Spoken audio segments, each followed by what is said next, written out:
Hey there, and welcome to my walkthrough of the Reddit community map for September and October. Here we can see the 404 hours on our playthrough, and the map grew to more than 150 megabytes in size through all the exploration that we did. We'll start out with the big view of the map. Here's Novice, the view of Novice that we have explored. Exploring any more would just increase the file size of the save file, and every time you log into it on a headless server, you download the whole map over again. There's no point in stretching that out, since we really were only using this much. We did do a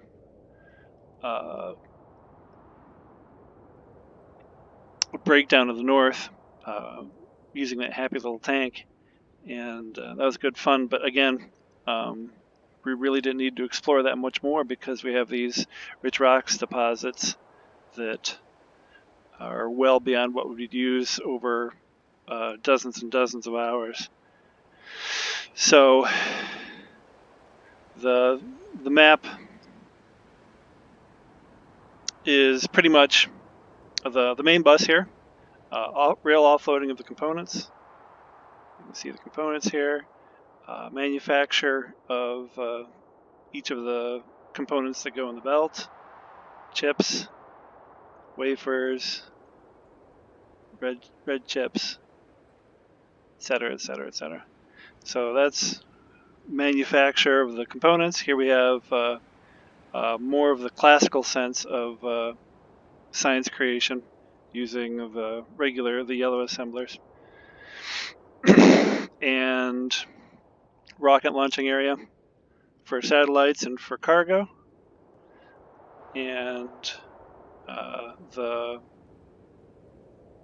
space manufacturing area for space components. Beyond that, so our current rich rocks deposit that we're using is here to the northeast, and our rich rocks recycling, breaking down into the two main components plus rock are here.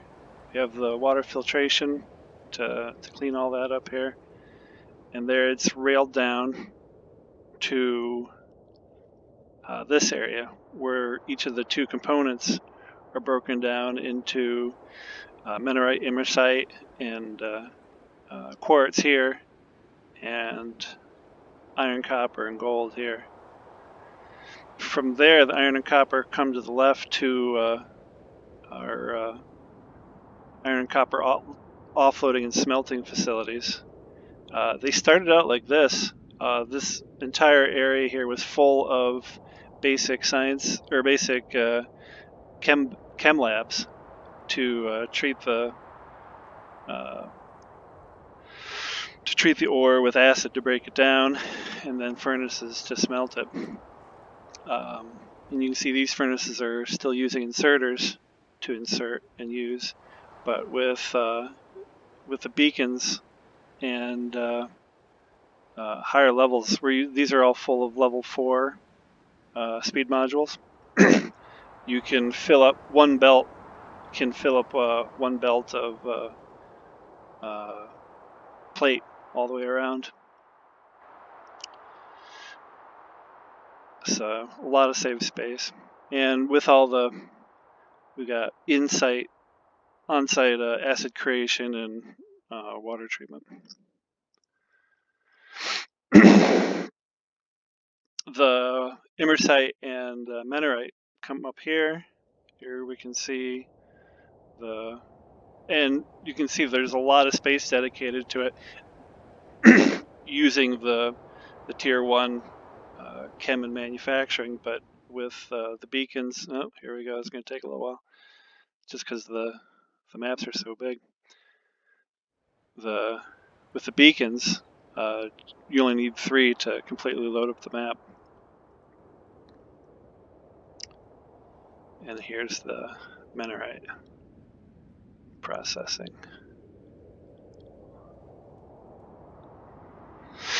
This is the offloading of components to be broken down to be used as matter. You can see we've got 5 of the large matter tanks full, just waiting for something to use it on. Here I have, in order to supplement, I've got some matter fabrication plants to take the matter, make it into copper, which seemed to be the component we were running out of most frequently. And we could do it a lot more with other components. Here we have a small military mall for crafting components. And what else? So the science, each of these are, oh, here's modules. Each of these are creating science, and then the science is coming up and being chipped and beaconed to go to the chips, which can be run here on Earth. So, like these 2 components here, the shell ranges, 300,000 chips or 45,000 chips, or mining productivity. That could all be run from Earth. Everything else is requiring space science and needs to be researched in orbit. So let's go check that out.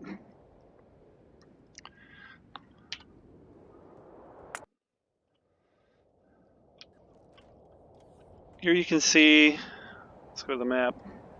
This is how much we have of our space platform created. The launch and receiving area is right here. Well, it looks like we're out of red chips. So let's, if this is empty, let's send some up there.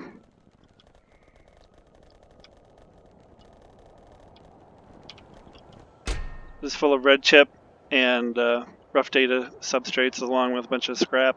It's easier to process the scrap in space and have it be useful. Novice orbit. Let's go.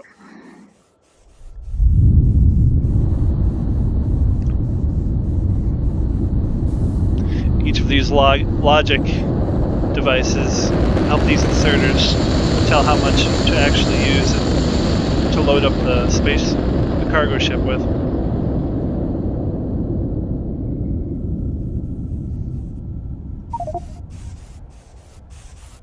There we go.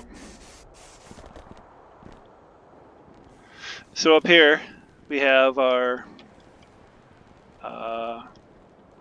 satellite defense system.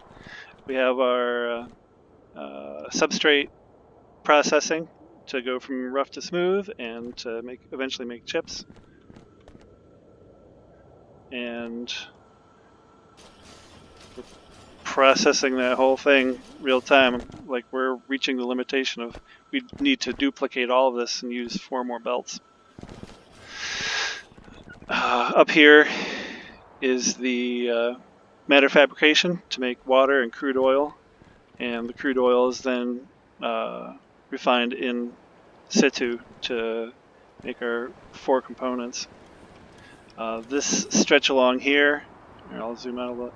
This stretch along here is all liquid creation, and then we have our area for green science creation, our area for pink science creation, area for orange science creation, and blue science creation.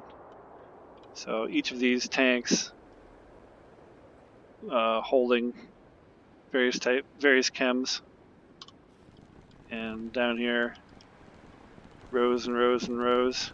Each one of them fed through this liquid bus, but mostly processed through drones for everything else. Up to the right, sorry, this is 9 minutes. I don't mean to bore the heck out of you guys.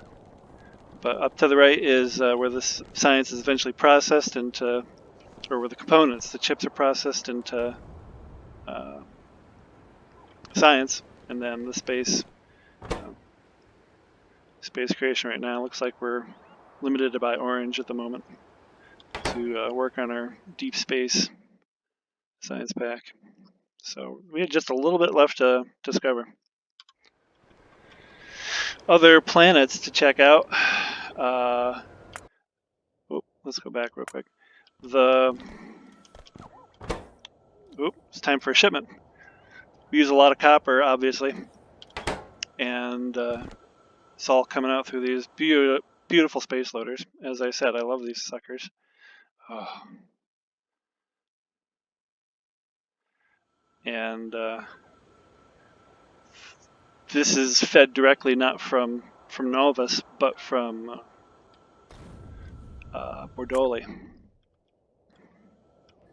Here we have, this is the whole, we haven't even explored all of it, but we were able to clear out this, just one island.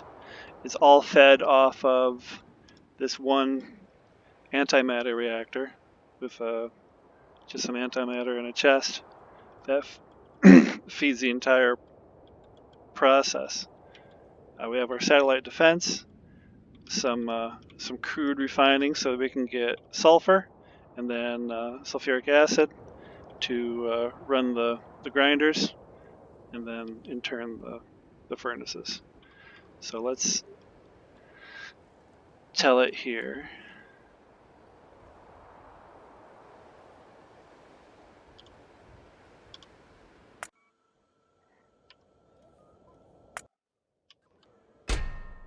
There we go. Let's tell it to launch to orbit and use the landing pad, and we'll get a whole load of copper.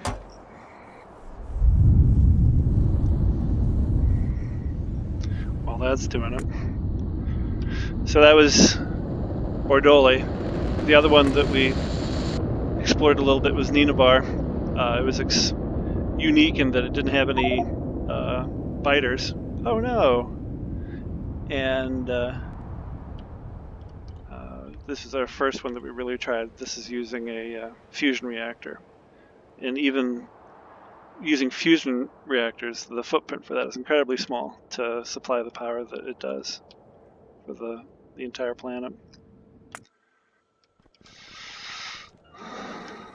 Yep, made a mess. But it's all eventually gonna, looks like it's all gonna head here.